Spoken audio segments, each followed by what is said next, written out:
The moment Callie Mercer rode into Dusthaven, New Mexico territory, in the spring of 1878, every man on the main street stopped what he was doing and stared, not because she was beautiful, though she was, but because she rode like someone running from something they hadn't yet decided to name.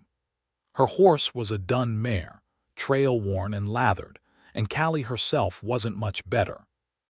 Her dark hair had come loose from its braids somewhere south of the Pecos River, and the hem of her skirt was caked with red clay from a creek crossing that had nearly swallowed her whole 2 days prior.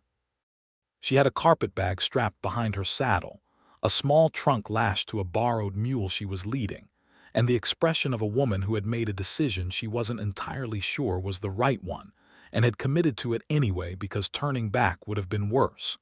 She was 23 years old. She had left everything she'd ever known in San Antonio 6 days ago, and she had no idea where she was going except north and away. Dusthaven was not a grand town. It had a livery stable, a general store run by a man named Peabody who weighed about as much as a corn husk, a saloon called the Iron Spur, a small church that doubled as a schoolroom on weekdays, a doctor's office, a telegraph office, and a handful of houses that straggled outward from the main street like an afterthought. There was a boarding house operated by a widow named Mrs. Clara Holt, who had a sharp eye and a sharper tongue, and who, it was said, had once turned away a Texas Ranger on the grounds that he tracked mud through the parlor without apologizing. Callie did not know any of this when she rode in. She only knew that her mare was done for the day, and that she needed water and a place to sleep that wasn't the open sky. She was tying the mare to the hitching post outside the livery when she heard boots on the wooden boards behind her, and turned to find a man watching her with the kind of quiet, unhurried attention that was different from the staring she'd gotten from the men outside the saloon. Those men stared the way men stared at something they wanted to possess or dismiss.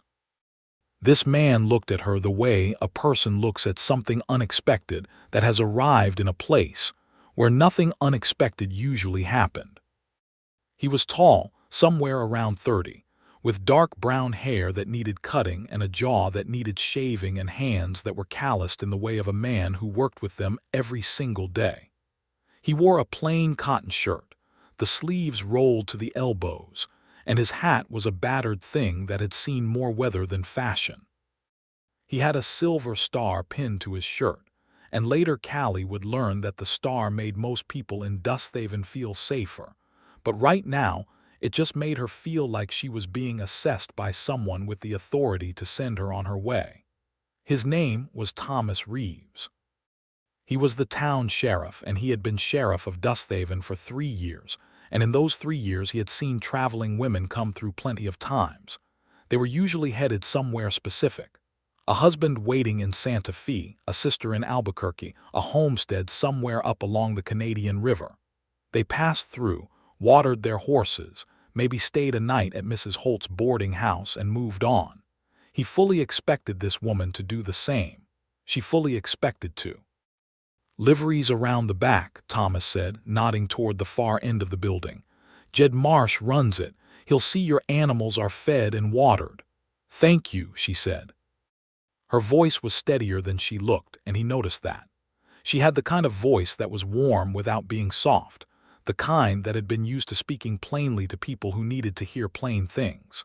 "You just coming through?" he asked, and it wasn't unfriendly, just the natural question a sheriff asks a lone woman arriving on a trail-worn mare with a mule and more luggage than a person passing through strictly needs. She looked at him directly and said, "I expect so." He tipped his hat and walked on, and she thought that was that. It was not that. The mare had thrown a shoe sometime in the last 10 miles. It turned out, which meant Callie couldn't leave the next morning the way she'd planned, because Jed Marsh informed her with genuine regret that the town's only blacksmith, a man called Walt, had gone up to the Comanche trading post 3 days north and wasn't due back for another 4 days at minimum. Callie stood in the dusty yard behind the livery and looked at her mare, and made the mental adjustment a traveling woman learns to make. The plan changed. She would stay 4 days, Mrs. Holt's boarding house had one room available, a narrow one on the second floor with a window that looked out over the back garden where Clara Holt grew tomatoes and green beans with the fierce dedication of a woman who had decided long ago that something in this world was going to grow according to her will. The room was clean. The quilt on the bed was worn but soft. There was a wash basin with actual soap and a small mirror. Callie thought it was the best room she'd ever paid for, which said something about the last 6 days of her life. She slept 12 hours and woke to the smell of biscuits and coffee and the sound of Mrs. Holt downstairs telling someone that she didn't care who he was. He wasn't getting a second helping of gravy until he'd finished his eggs. Callie came downstairs and found the dining table set for 4. 2 of the other boarders were a pair of brothers traveling east on a land survey job, quiet and polite and utterly uninteresting. The 4th person at the table was Thomas Reeves, who boarded at Mrs. Holt's because his own house on the edge of town was still, 3 years later, only half built, the second half having stalled when his father, who was supposed to help him finish it, died of fever in the winter of 1875. He looked up when she came in. He had clearly shaved that morning. She noticed that, "Miss," he said by way of greeting. "Miss Mercer," she offered because a name seemed like the civilized beginning of things. "Tom Reeves," he said. Mrs. Holt set a plate in front of Callie and said, without preamble, "You staying long? My mare threw a shoe. 4 days, maybe 5, Callie said. Mrs. Holt nodded with the manner of a woman who had heard stranger things. "Breakfast is at 7, supper at 6. Lunch you see to yourself unless you want to pay extra, and I suggest Peabody's store because his wife makes sandwiches on Tuesdays and Thursdays and they're not half bad." "Thank you," Callie said. Thomas ate his eggs and watched her from under the brim of the hat he hadn't taken off yet, which Mrs. Holt was about to say something about, and she did, and he took it off without argument, which made Callie think he was either very fond of the woman or very well trained, and possibly both. The first day in Dusthaven Callie spent mostly walking. She was not the kind of woman who could sit still when she was thinking, and she had a great deal to think about. The street was dusty, and the wind came off the mesa in long, warm gusts that smelled of sage and dry earth, and she walked the length of the town twice, and then found a bench outside the general store, and sat watching the people of Dusthaven go about their lives. There was something she liked about it, which surprised her. She hadn't expected to like anything about anywhere for quite a while.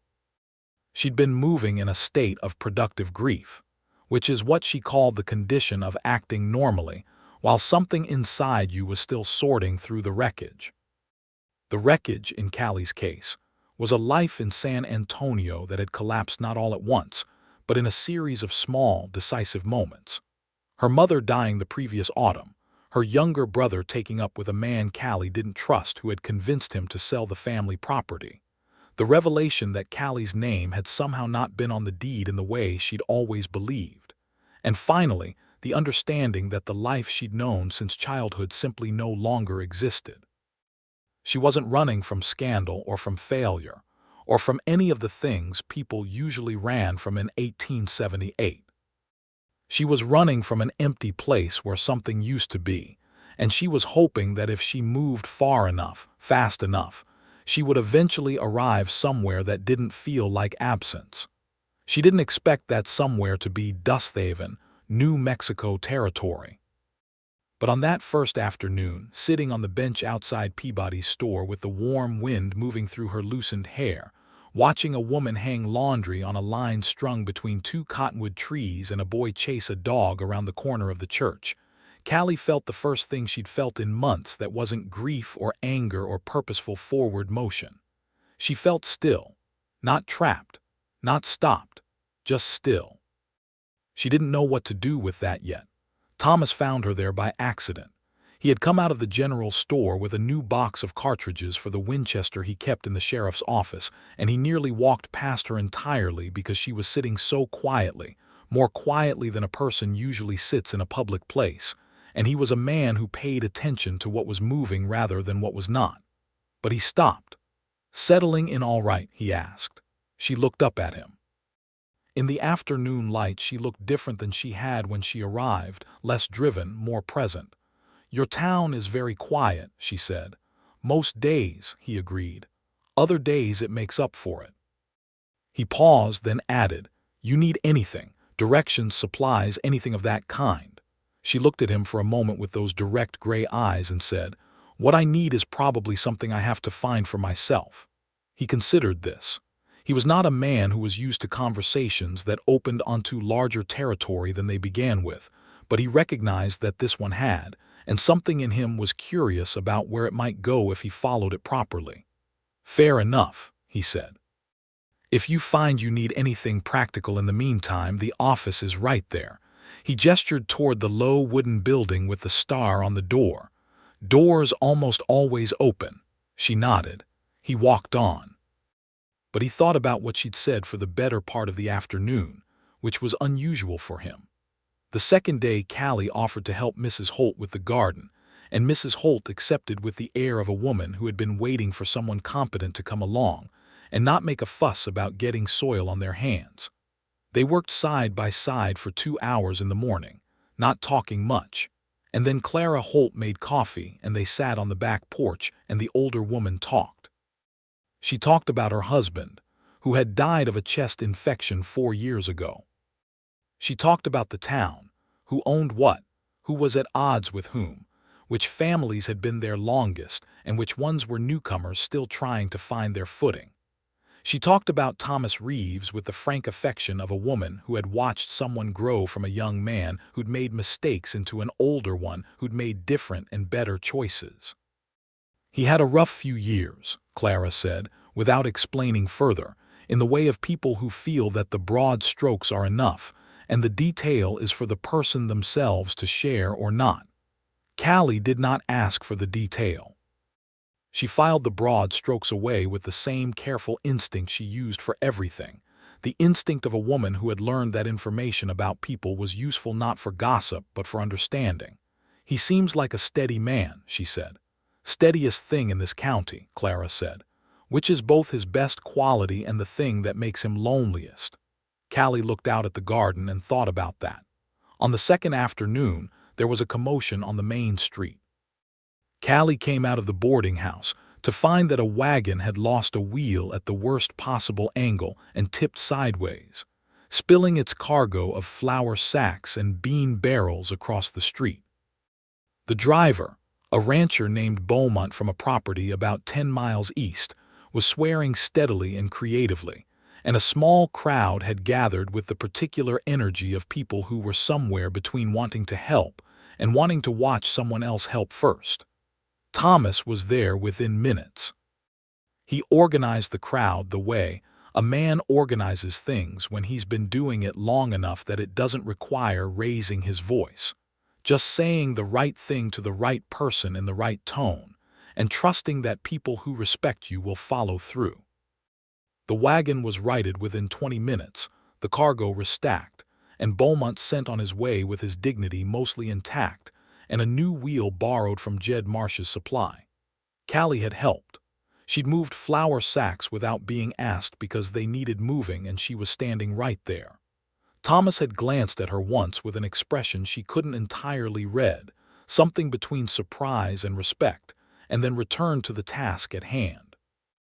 Later, when the street was cleared and the crowd had dispersed, he walked past her on the boardwalk and said simply, "Thank you for that." "It needed doing," she said. "Lots of things need doing," he said. "Not everyone sees it that way." They were standing very close to each other on the narrow boardwalk, closer than strangers usually stood, because the street was still busy with people returning to their ordinary business, and Callie was aware of it in a way she found inconvenient because she was leaving in 2 days or 3, depending on Walt's return. "I grew up working," she said, by way of explanation. "My mother believed that idle hands were an insult to God and probably to each other as well." The corner of his mouth moved. Not quite a smile yet, but the first gesture toward one. "Sounds like a woman worth knowing." "She was," Callie said, and the past tense settled between them with its quiet weight. He didn't say he was sorry in the useless way people say it when they realize they've stepped into grief. He just stood with the statement for a moment, honoring it, which was rarer and better. "She passed recently?" he asked.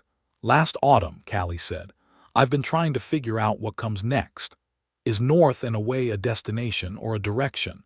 She blinked at him because it was a perceptive question and she hadn't expected it. "How did you know I was heading north?" "You came from the South Road," he said. "And you're leaving your mule at the livery and your trunk is heavy and your carpetbag is full. That's not someone making a quick trip. That's someone who packed everything they had left and is taking it somewhere." He paused. "I'm a sheriff. Noticing things is most of the job." She studied him for a long moment. "I don't know yet," she said honestly, "whether it's a destination or a direction. I've been treating it like a direction and hoping it becomes a destination by the time I get somewhere that feels right." Something in his face shifted almost imperceptibly. "That's a brave way to travel," he said. "Or a foolish one," she replied. "Sometimes they're the same," he said, and tipped his hat and continued down the boardwalk. And she stood watching him go with the unsettled feeling of a woman who has just had a conversation that mattered more than she intended it to. Walt the blacksmith returned on the third day rather than the fourth, which was either good news or complicated news depending on how Callie was measuring things. Jed Marsh told her first thing in the morning, and she went to see the mare, and felt the old familiar pull of forward motion, the call of the road and the next thing and the getting on with it that had carried her 6 days and 100 miles from San Antonio. She told Jed she'd want the mare ready by the following morning. Then she walked back to the boarding house and found Thomas on the porch drinking coffee before his day began, which was apparently a habit of his. He looked up when she came up the steps. "Walt's back," she said. "I heard," he said. "Leaving tomorrow." "I expect so," she said, which was what she'd said to him on the very first day, and something about the repetition of it made her feel unexpectedly hollow. He poured a second cup of coffee from the tin pot on the porch rail and held it out to her without comment, and she took it and sat on the top step, and they were quiet for a while in the early morning air, which smelled like sage and wood smoke and something in the kitchen that Clara was already cooking. "You could stay longer," he said eventually. He said it carefully, not pushing, just opening the possibility the way you might open a door and then step back to let the other person decide if they want to walk through it. She looked at the flat-topped mesas in the distance, painted gold and rose by the early sun. "I don't have a reason to stay," she said. "I don't have any particular reason to go anywhere specific either, but staying somewhere just because it's pleasant seems like the kind of thing that leads to not going anywhere at all." "Is that a bad thing?" he asked. "Not going anywhere at all." She turned to look at him. He was watching her steadily, that same unhurried attention she'd noticed the first day, and she felt again that she was being seen more fully than she was usually comfortable with being seen. "For some people it's not," she said. "I don't know yet if I'm that kind of person." "How will you find out?" "By going somewhere and seeing if I want to come back." He was quiet for a moment. Then he said, "That's actually a fair answer." The morning passed. Callie went to the telegraph office and sent a wire to her friend Margaret in Santa Fe, who she'd been planning to visit, saying she'd delayed a few days but would be on her way soon. Margaret sent back a wire that said simply, "No rush, come when you're ready," which was the kind of answer that was either an invitation or permission depending on how you read it. That afternoon, walking back from the telegraph office, Callie passed the half-built house on the edge of town. She had noticed it before but hadn't realized what it was. Now, seeing it in the afternoon light, the framed second half standing open to the sky, the lumber gone gray at the cut ends where it had been waiting too long for someone to come back to it, she understood suddenly what Clara Holt had meant by loneliest. A man doesn't leave a house half-built for 3 years unless he ran out of something that wasn't money or lumber or time. She stood looking at it for a long moment, then walked on. At supper that evening, Thomas came in late, after a dispute over water rights between 2 neighboring ranchers that had required his patience and a fair amount of his diplomatic skill. He was tired in the way that comes from keeping the peace rather than from hard physical labor, the kind of tired that settles behind the eyes. He sat down across from Callie, because the Survey brothers had finished their contract and moved on that morning, and it was just the two of them at Mrs. Holt's table. Clara set food down in front of them, and then, with the transparent but entirely benevolent machinations of a woman who had decided something, said she needed to go check on something in the kitchen and didn't return for 30 minutes. Thomas and Callie ate in a silence that was, by now, comfortable in the way silences only become when two people have spent enough time in proximity to each other's habits and rhythms. "I walked past your house today," Callie said. He didn't flinch. He'd known she'd probably seen it at some point. "The unfinished one," he said. "The one with the open second floor," she said. "The one with the good bones." He looked at her. "You know something about building." "My father built our house in San Antonio," she said. "I was 11. He let me help him every Saturday and taught me how to see a structure from the bones outward." She paused. "Your house has good bones. The foundation is solid. The frame is true." He set down his fork slowly. Something in his expression was more open than she'd seen it before. "My father was supposed to help me finish it," he said. "Clara told me he passed," she said. "I'm sorry." He looked at his plate for a moment. 3 years ago, fever. The kind that takes people fast before you've had time to convince yourself it might not. He picked up his fork again, then set it down again. "Haven't been able to finish it. I know how that sounds." "It doesn't sound like weakness," she said. "It sounds like grief." He looked at her, and there was something in his eyes that was raw and real, and not at all the composed, steady-handed thing she'd watched him project for 3 days. "Most people just assume I ran out of money," he said. "Most people don't look close enough to ask," she said quietly. That sentence sat between them and changed something. Clara came back from the kitchen with more cornbread and pretended she hadn't heard anything, but her eyes were sharp and satisfied, and she refilled their coffee without being asked and left again just as smoothly. They talked after supper longer than either of them intended. He told her about growing up in Dusthaven, the son of a man who'd come west from Tennessee in 1851 and built something from nothing, which Thomas had both admired and felt the weight of his whole life. He told her about becoming sheriff at 27, younger than most, because the previous sheriff had been killed in a bar fight that Thomas himself had tried to prevent and felt responsible for not having prevented successfully, which meant the badge felt like both a calling and a penance. She told him about San Antonio, about the house she'd grown up in that wasn't hers anymore, about her mother who had been the kind of person who made every room she entered feel inhabited rather than just occupied.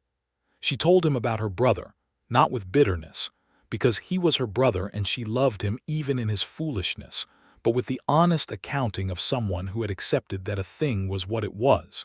She did not tell him everything. He did not tell her everything. But they told each other enough that when they finally said good night on the stairs of the boarding house and went to their separate rooms, both of them lay awake in the dark and thought about the other with the specific quality of thought that is not yet fully formed into feeling, but is the thing that comes directly before it. Callie did not leave in the morning. She woke early, dressed, went downstairs, ate breakfast, and then went to the livery and told Jed she'd need another day. Jed, who was a perceptive man despite presenting himself otherwise, nodded and said, "Sure thing, Miss Mercer." She told herself she needed one more day to properly provision for the road. She bought dried beef and hard cheese and a new canteen at Peabody's store and repaired a fraying strap on her saddlebag, all of which were legitimate tasks that did not require a full extra day but which she performed slowly and carefully. Thomas did not ask her why she hadn't left. He just said good morning in the hallway and went about his work, and she watched him through the window of the general store at midday, talking to old Abel Turner who ranched 5 miles south and came to town once a week for supplies, and to make absolutely sure everyone knew his opinions on water, land, and the territorial government.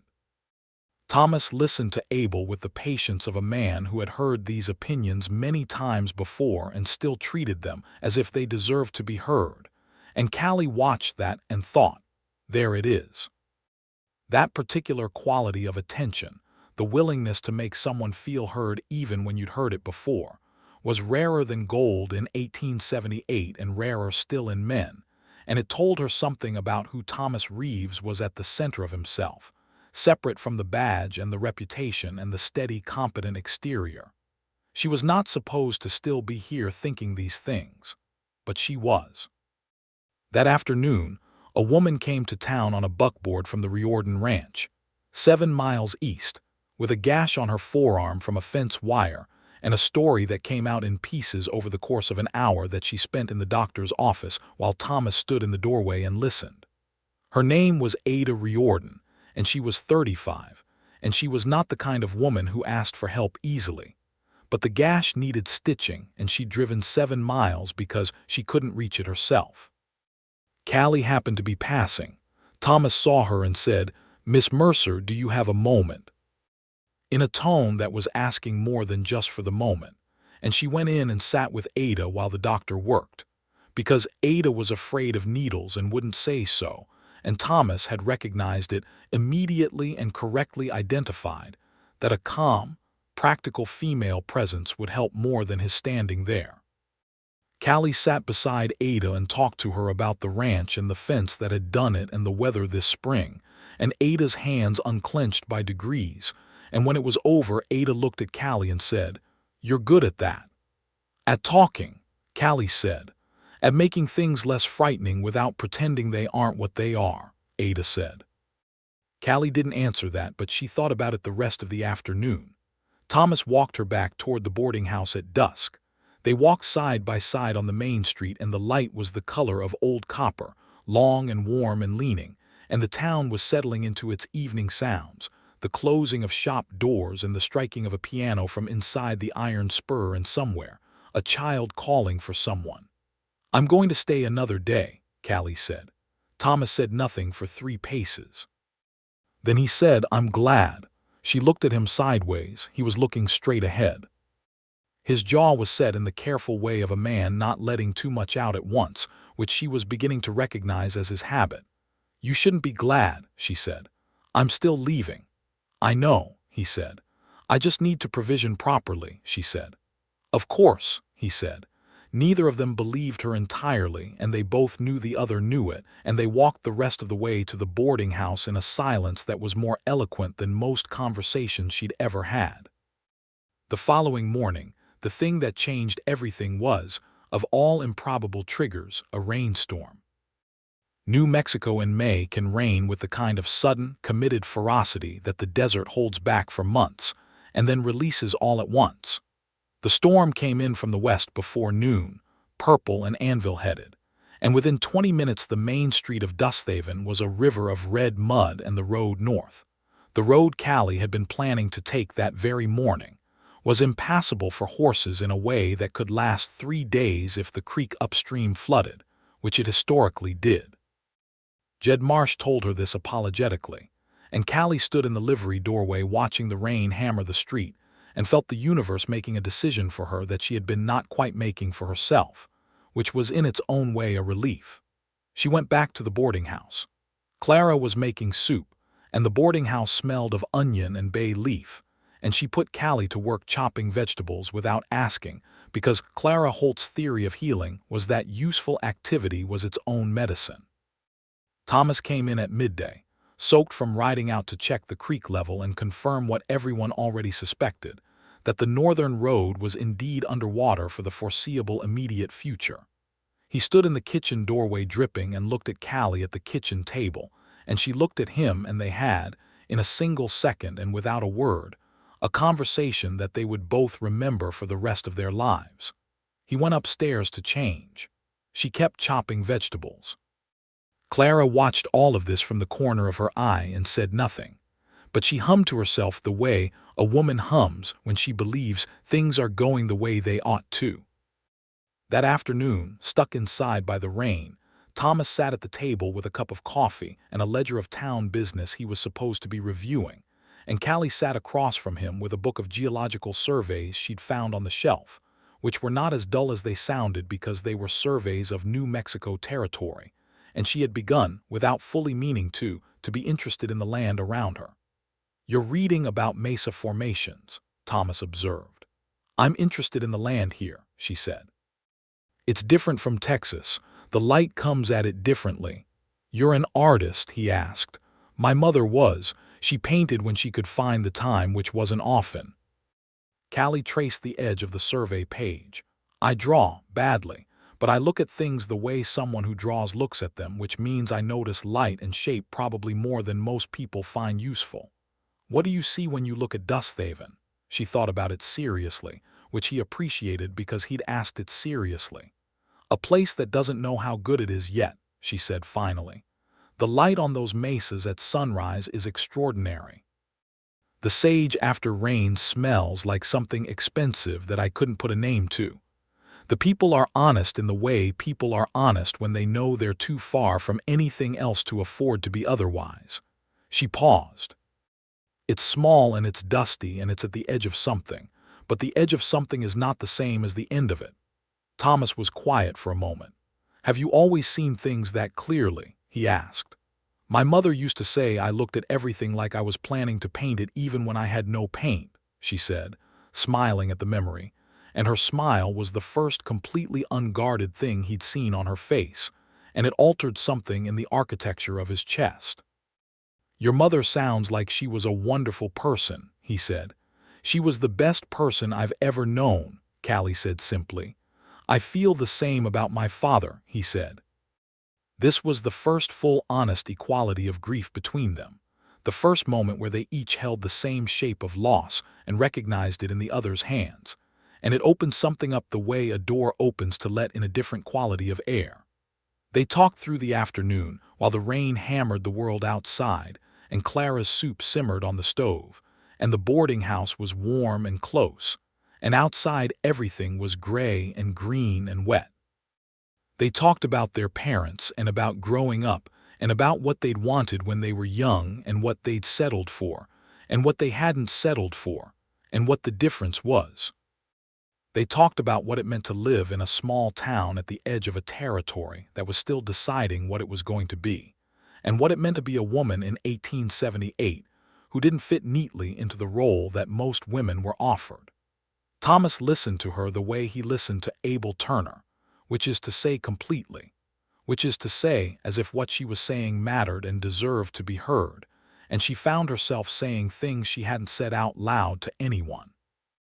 She found herself saying that she was afraid she'd left too late or too early and couldn't tell which, that she was afraid that the life she'd known had been so thoroughly the life of her mother that she didn't know which parts of it were hers, that she was afraid of arriving somewhere and still feeling like nowhere. He didn't tell her those fears were unfounded. He didn't tell her she'd be fine. He said, "Those sound like real fears, not foolish ones." She said, "What are yours?" He was quiet for a long moment. "That I'll spend the rest of my life being the person this town needs and forget to be who I actually am," he said. "That the badge becomes the whole thing and I let it." She looked at him steadily.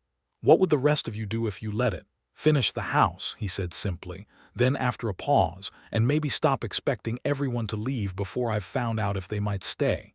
The word left sat between them with all its weight. She did not look away. He did not look away. "Thomas," she said. "Yes," he said. "I think I'm going to need more than 3 days to provision properly," she said, and there it was. The first honest laughing between them. The first time the seriousness broke and they were just two people, warm and rain-stuck, finding something funny in the truth that was funnier, because it was so clearly not about provisions at all. He laughed and she laughed and Clara appeared from the kitchen with soup and bowls, and an expression that said she had absolutely not been listening at the door. The rain lasted 2 more days. By the time the street had dried enough to be passable, Callie Mercer had been in Dusthaven 11 days and had told Jed Marsh twice to hold the mare another few days, and had sent another telegram to Margaret in Santa Fe that said, "Something unexpected happened. I'll write you properly soon." Margaret wrote back, "I've been waiting for you to say that. "Tell me everything." But Callie wasn't ready to tell everything yet because everything was still becoming. She had taken to walking with Thomas in the early evenings, which had started the night the rain cleared, and he'd asked if she wanted to see the view from the edge of town, where the land dropped away into the valley, and you could see the mountains to the north lit with the last of the day's light. She'd said yes, and they'd walked out there and stood side by side looking at one of the most beautiful things she'd ever seen, and she had understood, standing there, that some places are not destinations you choose but places that choose you, and that this might be one of them. She still did not say that out loud. She was not a woman who said things before she was certain of them, and she was not yet certain, but she was becoming certain. 3 weeks after she'd arrived, she was still there. She had helped Mrs. Holt repaint the porch railing. She had started buying her lunch from Peabody's store on Tuesdays and Thursdays, and had learned that Harriet Peabody, who made the sandwiches, was a woman of formidable intelligence who had married into a general store for love of the man who ran it and had zero regrets but would have appreciated a larger world to move in, and that talking to Harriet was one of the best things about the middle of her day. She had started attending the Sunday services at the church, which doubled as social occasion, and had met most of the people of Dusthaven properly, and had found that what she'd sensed on the first afternoon was true. They were honest people, ordinary people, people of the specific kind of toughness that comes not from hardness but from having decided to stay. She had watched Thomas work. She had watched him walk into difficult situations and resolve them without fanfare. She had watched him be kind to the widow Simmons who lived at the end of the street and who was failing in her memory but whose dignity he protected with such natural, unremarked-upon care that Callie had to look away once because the particular quality of his goodness affected her somewhere below her careful composure. She had not told him she was staying. She had not told herself she was staying. She just didn't leave. On a Wednesday in early June, Thomas came to find her at the boarding house mid-afternoon, which he didn't usually do. He was dressed in his ordinary sheriff's clothes, his hat in his hands, which he fidgeted with slightly. "I'd like to take you somewhere tomorrow," he said. "If you're willing, it would take most of the day. We'd ride out early and be back by dark." She studied him. "Where?"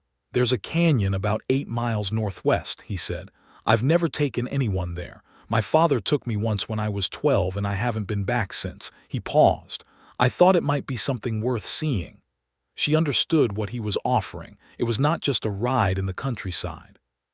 He was offering her the specific private thing he'd kept private, and the offering itself was the declaration of something deeper than either of them had yet named. "I'd be glad to go," she said. He looked so briefly, so purely relieved that she had to study something in the distance for a moment to give him the privacy of it.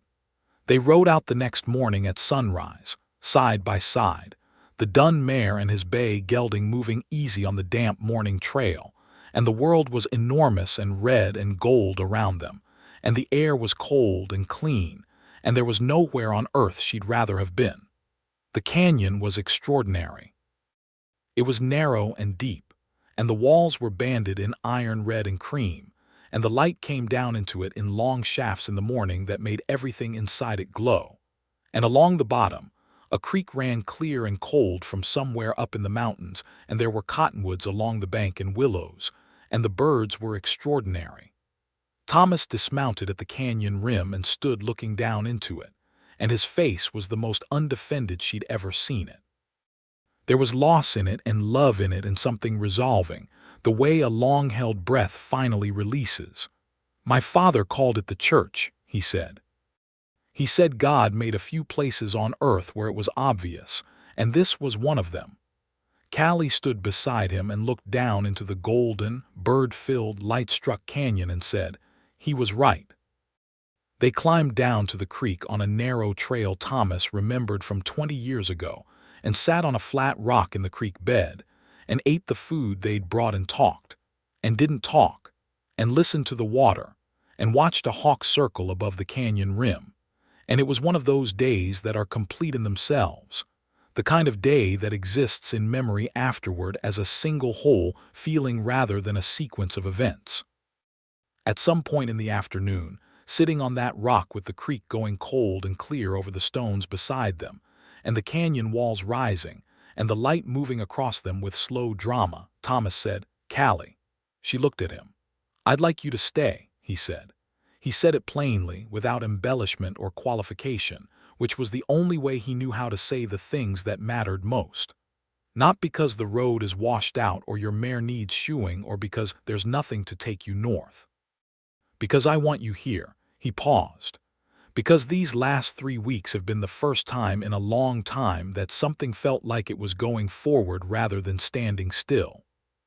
She looked at him for a long moment. The creek ran beside them. The hawk made a slow arc above. "I've been trying to leave every morning," she said. "Every morning I think, today I'll go, and then I find a reason not to, and I know the reason isn't the real reason." "What's the real reason?" he asked. "You," she said. "This place. The fact that when I sit on that bench outside Peabody's store in the afternoon light, I don't feel like I'm in between things. I feel like I'm actually somewhere." She looked at her hands.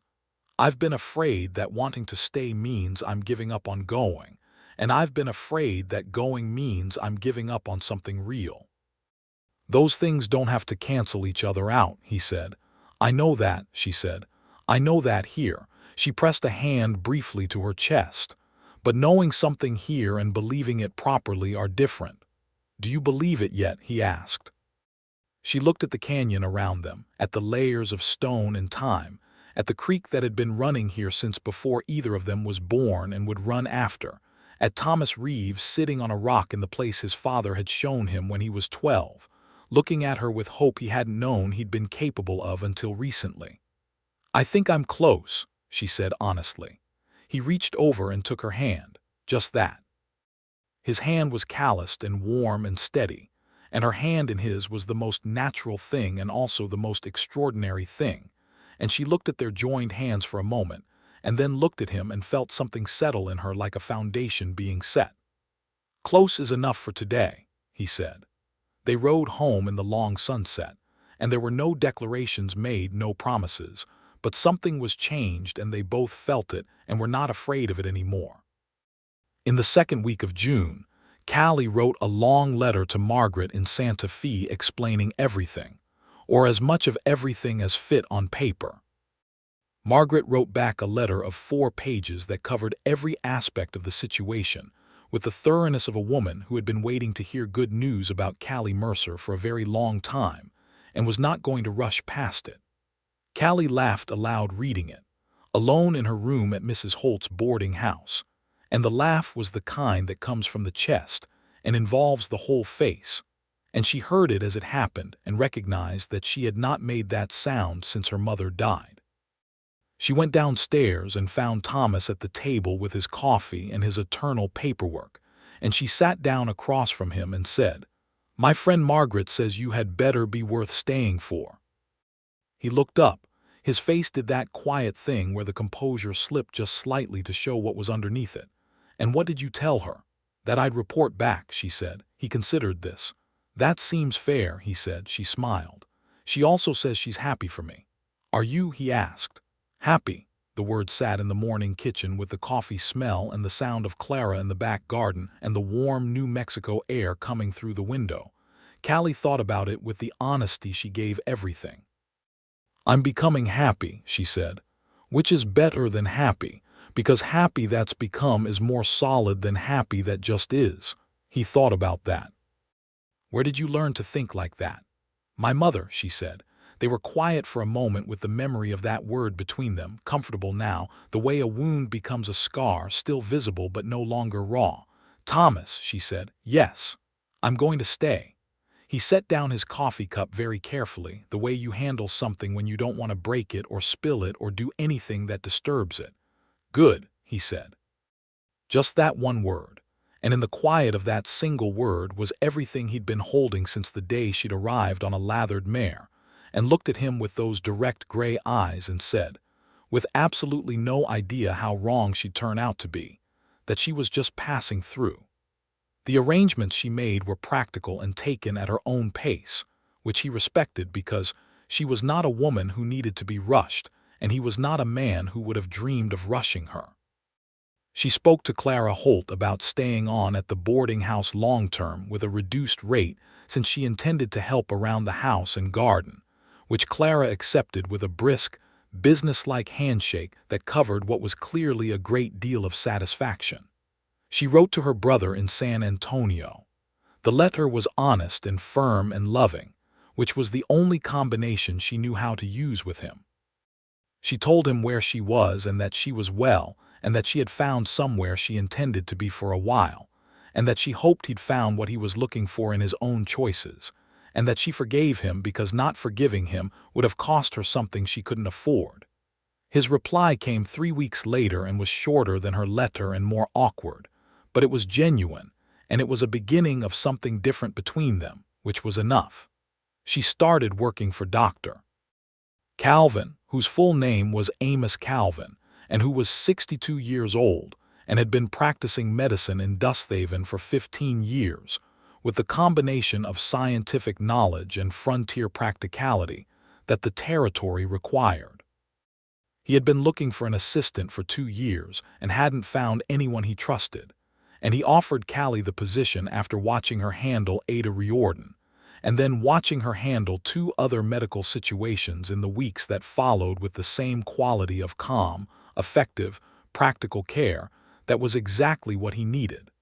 She wasn't a nurse in any formal sense, she told him honestly.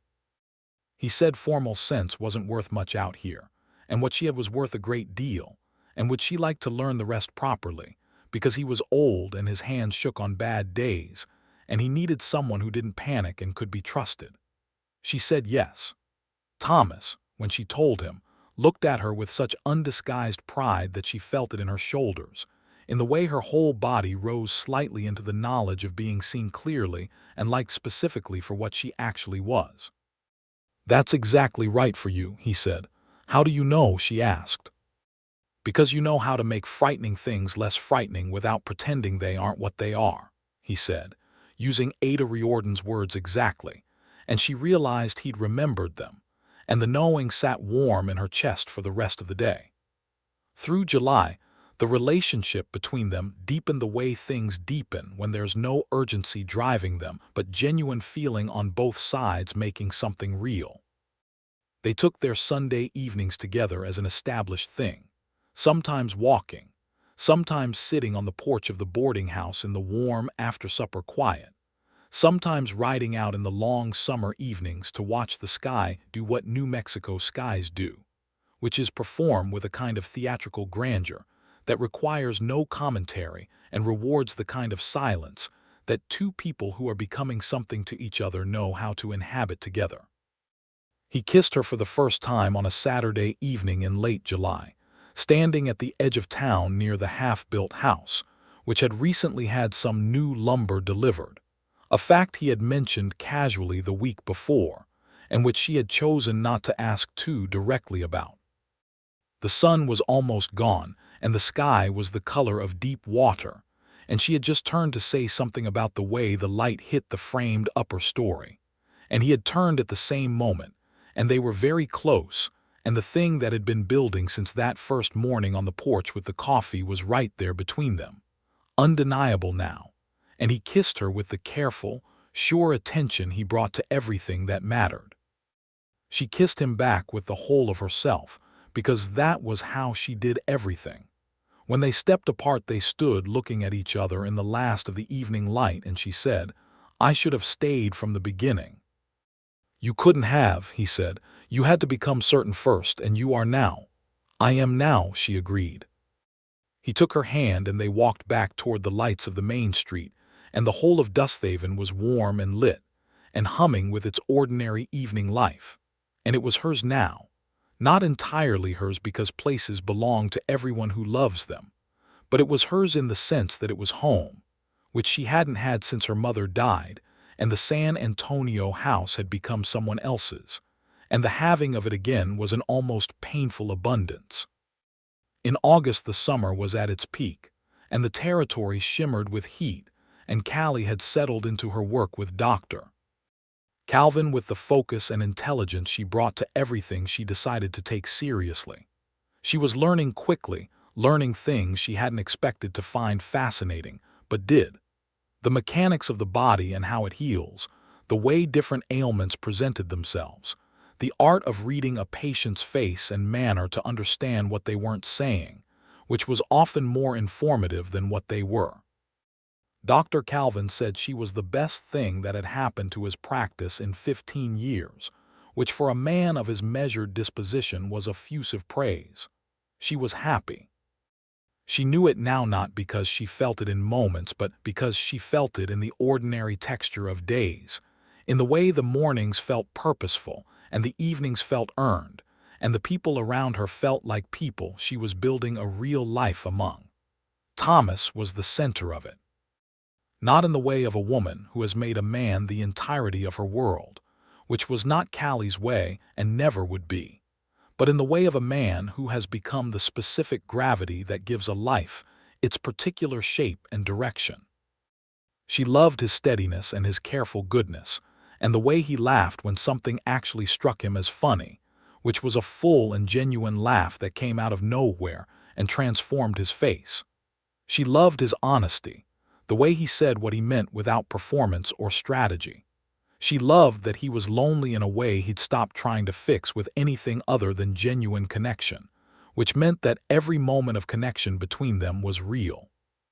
She told him she loved him on a Sunday evening in September, sitting on the porch in the early autumn cool, their chairs turned slightly toward each other in the way they'd taken to sitting. She said it without prelude because it was simply true and ready to be said. He was quiet for a moment, then he looked at her with the expression of a man who has been given something he was afraid to need and said, "I love you, Callie. I've been in love with you since the second morning when you moved those flour sacks without being asked and looked at me like you'd done nothing unusual at all." She laughed. That long, he said. "I thought you'd leave and I'd find a way to be fine about it." He shook his head slightly. "I was not prepared for you to stay." "Neither was I," she said, and that was the absolute truth of it. In October, Thomas asked her to marry him. He did not do it with public theater or elaborate ceremony. He did it on a Tuesday morning when they were walking back from the canyon, their third time there together, and the autumn had touched the cottonwoods with yellow, and the creek was running fast after autumn rains, and the canyon walls were lit with a slant of morning light that made everything feel illuminated from within. He stopped on the trail and said her name, and she stopped and looked at him, and he took both her hands in his and looked at her with all of himself visible, none of the careful composure, just Thomas Reeves, the man who'd left a house half-built for 3 years because he'd run out of the person he'd wanted to build it with and had not expected to find her. "I know this is yours now," he said. "This life, this work, this place. You built that yourself and I wouldn't take a piece of it from you for anything. But I'd like to build something with you, the house, for one thing." His voice had a slight roughness in it that he didn't try to smooth over. "And everything else for as long as there is."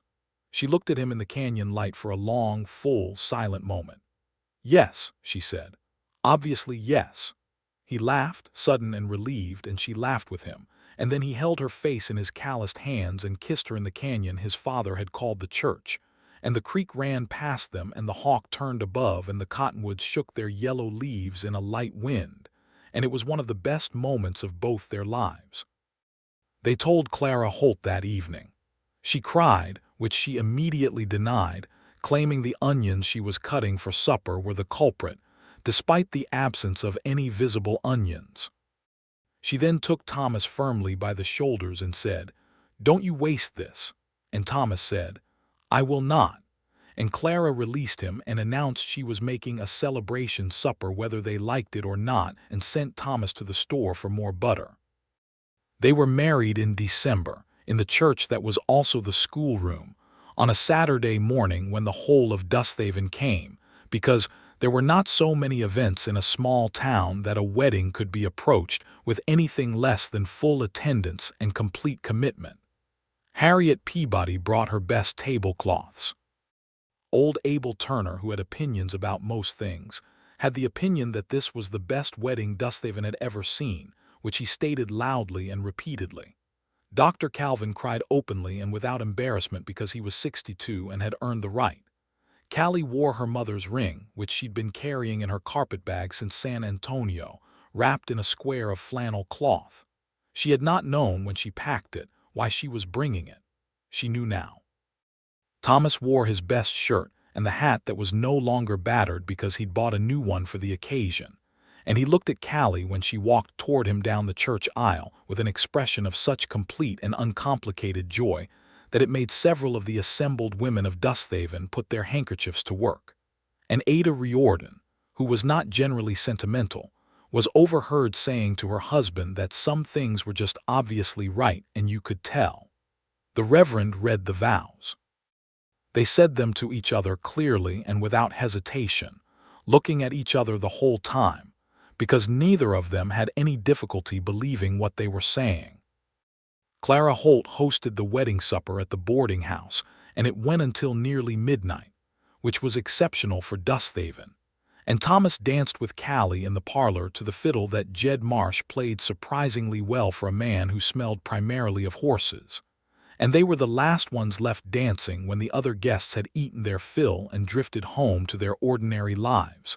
And they danced slowly, close together, in the lamplight, while Clara Holt watched from the doorway with the satisfaction of a woman who had correctly identified a very good thing from the very beginning. They moved into the house in January. Thomas had finished the second floor in November and December, working in the evenings and on weekends with the focused intent of a man who now had a clear reason to complete the thing that grief had interrupted.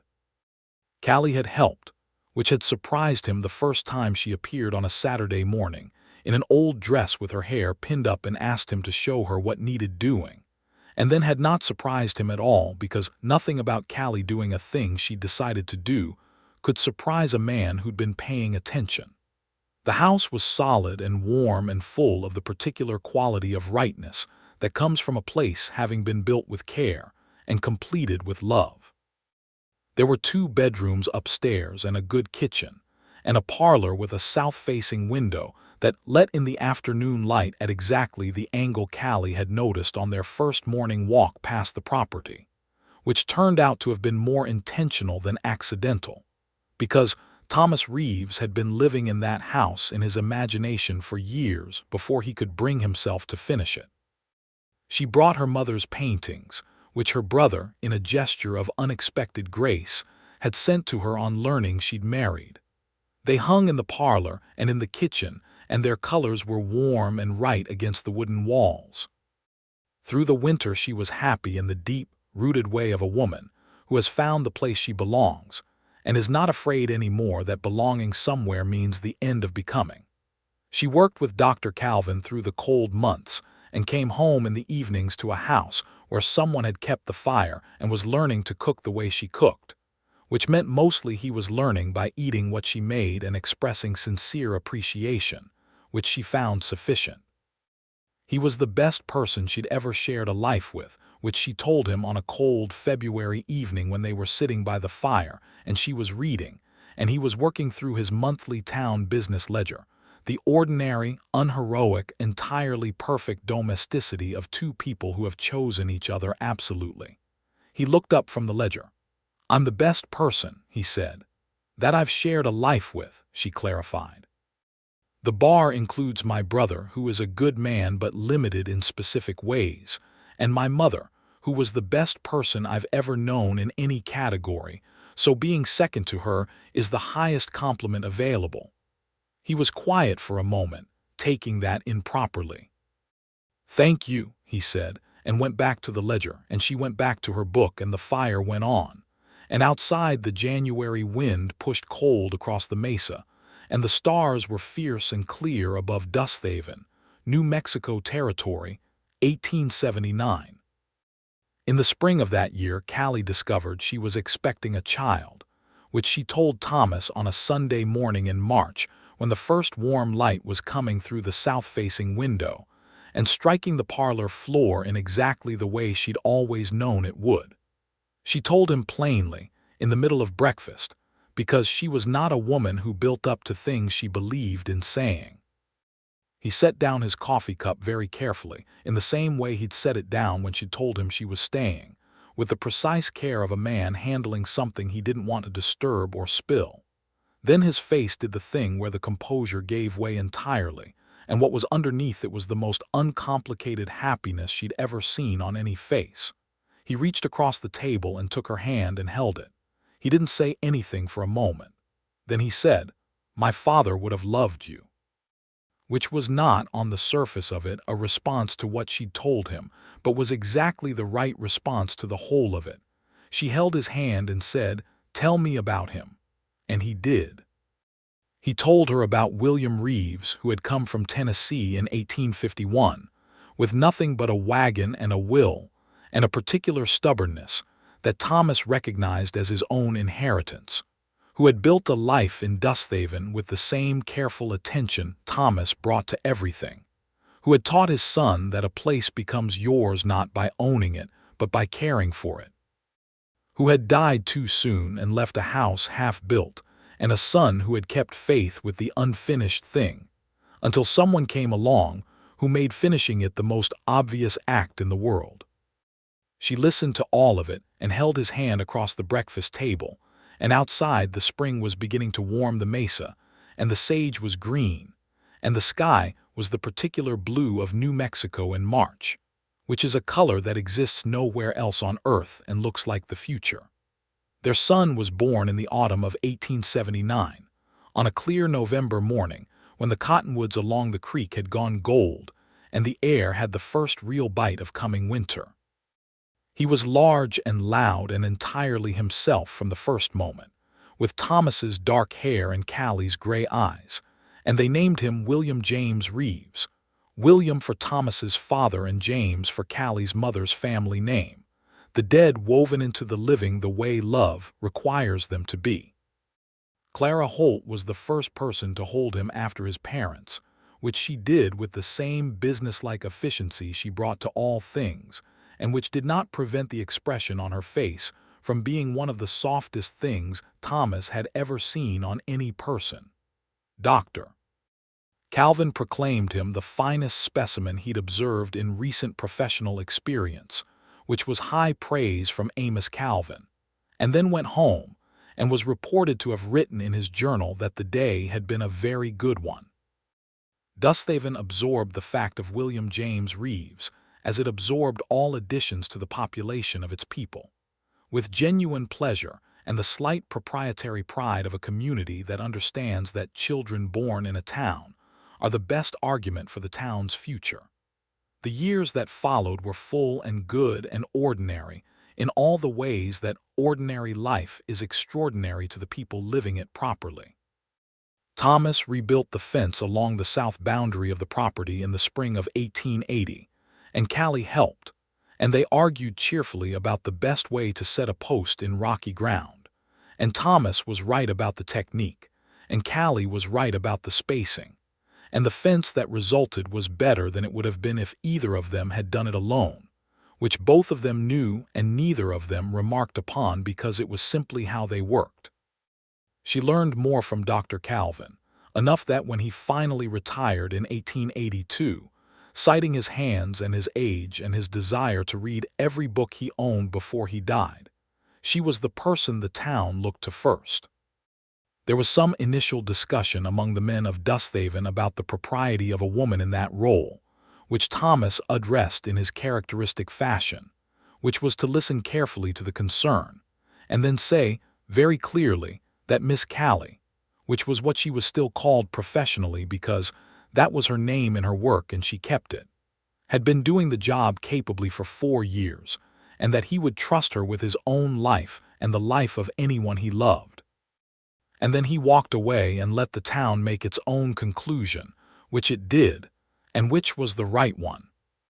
She treated the whole of Dusthaven and the surrounding ranches and homesteads with the same quality of attention she'd brought to Ada Riordan's arm on the third day. Practical, honest, and possessed of the specific gift of making frightening things less frightening, without pretending they weren't what they were.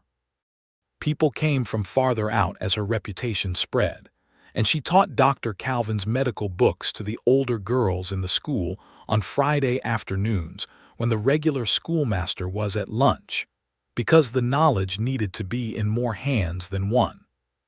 Thomas watched all of this and was proud in the way that is not possessive but expansive, the pride of a person who loves someone and wants the whole of them to have room to exist. Their daughter, Callie Reeves, was born in the summer of 1882, red-faced and furious about the general situation of existence, which she maintained for approximately 4 hours before settling into a more philosophical acceptance.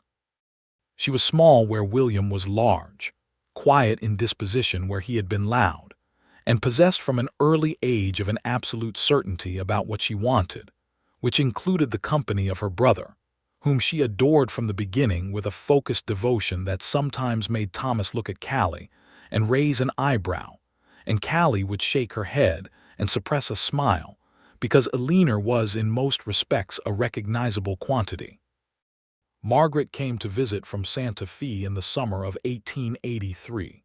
Finally, 5 years after the telegram that had said, something unexpected happened. She was a small, quick, bright-eyed woman who looked at everything with the same sharp attention she'd always applied to life. And she looked at Dusthaven and at Thomas and at the house and at William and Callie and at Callie working in her garden while Dr. Calvin's replacement, a young man from Missouri who Callie was training up properly, carried books back and forth from the house. And she said to Callie at the end of the first evening, sitting on the porch with lemonade while the children were in bed, and Thomas was inside cleaning up the supper dishes with the cheerful willingness of a man who did not believe the kitchen was anyone's territory but everyone's. "You're so exactly here," she said. "What do you mean?" Callie asked. "Most people are somewhere and half somewhere else thinking about another place or another time," Margaret said. "You're completely here. You're one of the most here people I've ever seen." Callie thought about this. The porch boards were warm under her feet.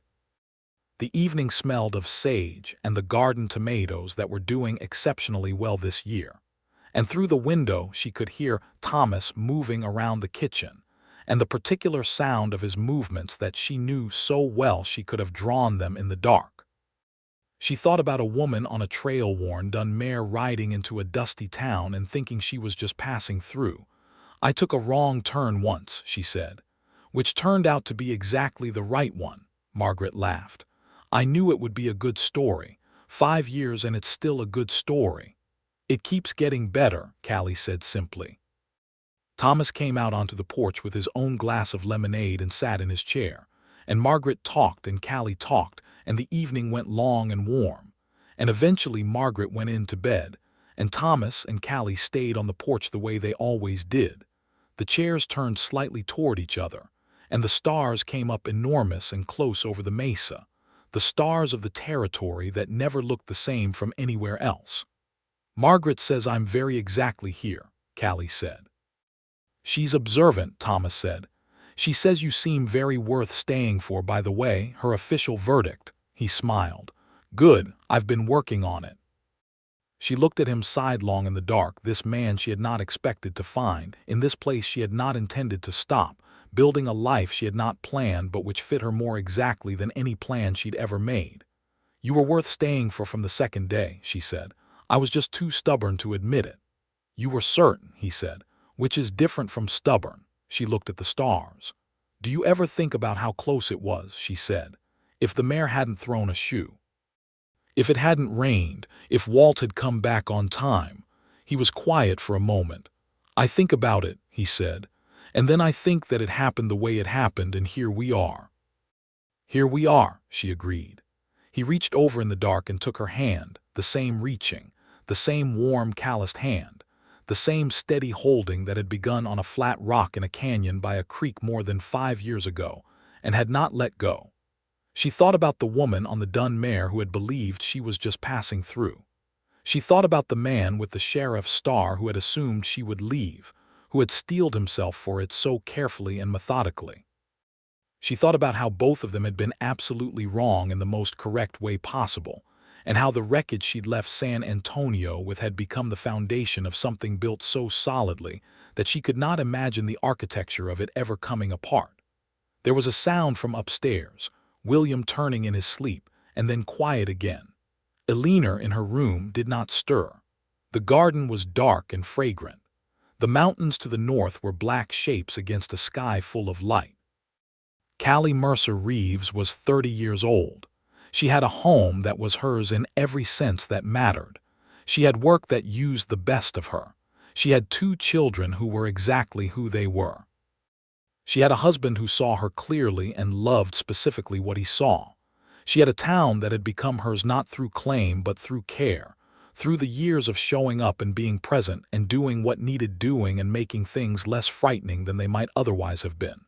She had arrived here on a lathered mare with a carpetbag and a chest full of grief and the intention of passing through. She had not passed through. Neither had he. And in all the years that came after, the ones with more children and more seasons and the small daily accumulations of a life, lived in one place with one person who knows every corner of who you are and loves the corners as much as the whole. In all of those years, there was not a single morning when either of them woke up and thought they'd made the wrong choice. And that is not a small thing.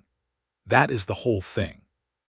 The dun mare lived to be 22 years old, which Jed Marsh said was exceptional, and which Callie said was because she was a stubborn animal who decided where she was and had no intention of going anywhere else. And Thomas looked at her when she said it with the particular smile that was for her alone and said nothing at all, because nothing needed to be said.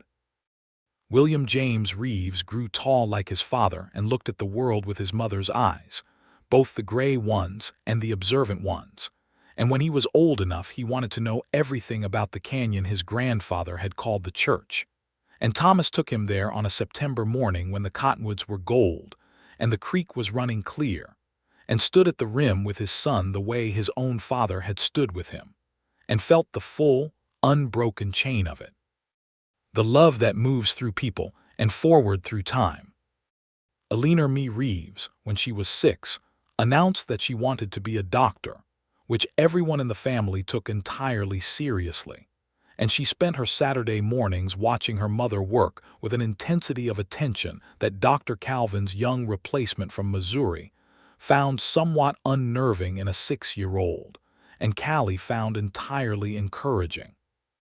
And on ordinary evenings, in the house Thomas had built and Callie had helped him finish, with the paintings on the walls and the south light on the parlor floor and the smell of supper from the kitchen, they were 2 people who had once been going somewhere and had discovered that somewhere was here, and had stayed, and had built the whole of it, and had found that what they'd built was the best thing either of them had ever been part of, which was, in the end, the only true measure of a life.